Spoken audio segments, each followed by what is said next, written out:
Hey everyone, and welcome to today's Explainer. So today we're diving into something I find absolutely fascinating, the power to imagine in the English language. We're going to be breaking down the mechanics behind those two little words, what if? And as you'll see, mastering these hypotheticals and conditional sentences, it doesn't just, fix your grammar. It literally transforms how we craft stories, how we persuade in our writing, and how we communicate really complex thoughts. Okay, let's dive right into this and see how these rules actually work. Real quick, here's our roadmap for today. We'll start with the power of what if, move into imagined and impossible scenarios, look at ways to replace the word if, talk about crafting the perfect story, writing formal employment applications, and finally wrap up with some lessons in practice. Starting off with section 1, the power of what if. Really think about it for a second. How often do you rely on conditions in your everyday life? If I leave right now, I'll beat the traffic. Or, if I study hard, I'm going to pass. Pretty much our entire lives are just built on these sequences of causes and effects. So let's start with the absolute basics, straight from our source material. What is a condition? Well, it's simply something that has to be fulfilled before something else can happen. The textbook gives us this perfectly simple illustration. If the rain stops, then we will play, right? The playing is entirely dependent on the rain stopping. It's a cause and a potential effect. Simple as that. Now, what's really interesting here is how we can categorize these causes and effects. Take a look at conditional type 1. You can almost think of this like a strict mathematical formula for things that are, highly probable. You take if, you add a present tense verb, and you follow it up with a will future verb. Like, if you get a scholarship, you will go abroad. It's practical, it's totally grounded in reality. This is exactly how we talk about plans and realistic consequences. Moving on to section 2. Imagined and impossible scenarios. Because, what happens when we want to step outside of what's likely and jump into the fascinating realm of the imagined and the impossible? That's where things get really fun. Enter the type 2 conditional. We use this to express imaginary situations happening right now. I love how our source text refers to this. They call it the unreal past. And why is that? Because even though we're using past tense verbs to build these sentences, we aren't actually talking about the past at all. We are speculating about an alternate present reality. Notice how just changing the word get to the simple past got and swapping will for would completely shifts the reality of the sentence. If I got a scholarship, I would go abroad. By using that unreal past, the speaker is secretly signaling to you, hey, I don't actually have a scholarship right now. It signals imagination, not fact. And then we make the jump to type 3 conditionals. Look, if type 2 is a daydream, type 3 is basically a ghost story. These are purely hypothetical. They refer to the consequences of things that absolutely, definitively did not happen in the past. This is the grammar we use to discuss our pure regrets, those missed opportunities and impossible redos. So, to finalize this 3-part grammar rulebook, notice this crucial formula here. We use the past perfect combined with would have. If you had got a scholarship, what would you have done? See, the door is permanently closed on this scenario. The event is totally over. But grammar gives us the power to reopen it in our minds and explore that what if. All right, section 3, replacing the word if. Now that we have the rules down, we kind of need to talk about style. Because if you want to level up your writing and sound a bit more sophisticated, you'll really need to know how to express these conditions without just leaning on the word if over and over again.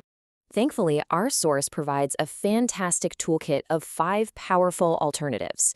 Starting a sentence with suppose or supposing instantly invites your reader into a hypothetical.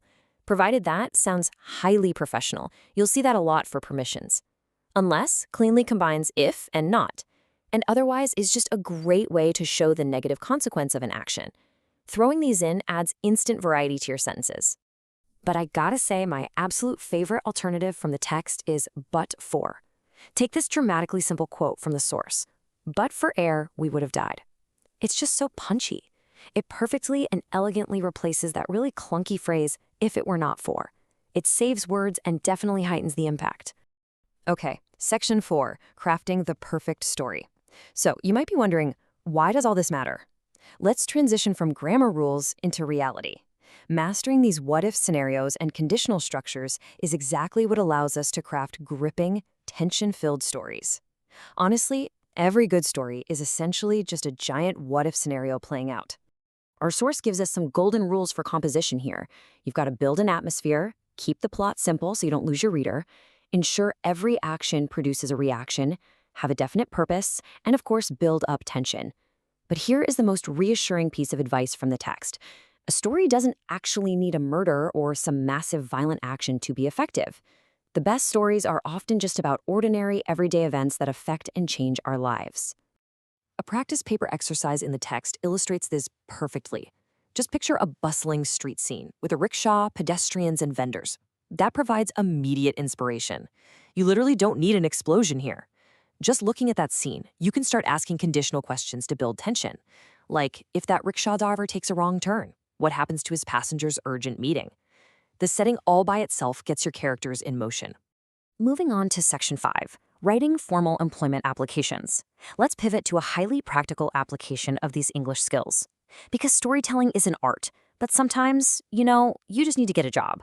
Let's look at the actual mechanics of a formal employment application. When you think about it, an application is essentially you trying to fulfill the conditions set by an employer. To do that, the source outlines a strict 3-part structure. Step 1, write an introduction stating you're responding to an ad. Step 2, clearly state your age, qualifications, and experience. And Step 3, reference your testimonials and assure them of your earnest purpose.